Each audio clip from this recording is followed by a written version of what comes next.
తెలంగాణను అడ్డుకునేందుకు కాంగ్రెస్ తెలుగుదేశం కంకణం కట్టుకున్నాయని భాజపా రాష్ట్ర అధ్యక్షుడు కిషన్ రెడ్డి ఆరోపించారు. సోమవారం రాత్రి ఆయన చేపట్టిన పోరుయాత్ర కరీంనగర్ జిల్లా జగిత్యాలకు చేరుకుంది. అక్కడ ఏర్పాటు చేసిన బహిరంగ సభలో ఆయన ప్రసంగించారు. తెలంగాణ ఇవ్వడమే భాజపా ముఖ్య ఉద్దేశమన్నారు. సభలో కళాకారుల సాంస్కృతిక కార్యక్రమాలు అలరించాయి.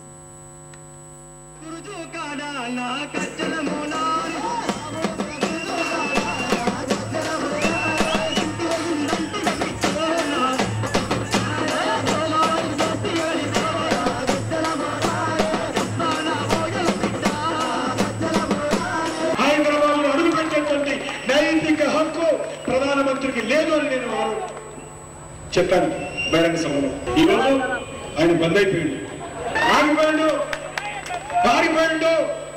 నేను ఈ సందర్భంగా హెచ్చరిస్తూ ఉన్నాను, మిస్టర్ మన్మోహన్ సింగ్, నువ్వు ఈరోజు బంద్ అయిపోవచ్చు, ఆగిపోవచ్చు. చంద్రబాబు నాయుడు గారు, మీరు తెలంగాణకు సంబంధించి స్పష్టమైనటువంటి నిర్ణయం తీసుకునే వరకు తెలంగాణ ప్రజలు మిమ్మల్ని వెంటాడుతూనే ఉంటారు. వదిలే ప్రసక్తే లేదు.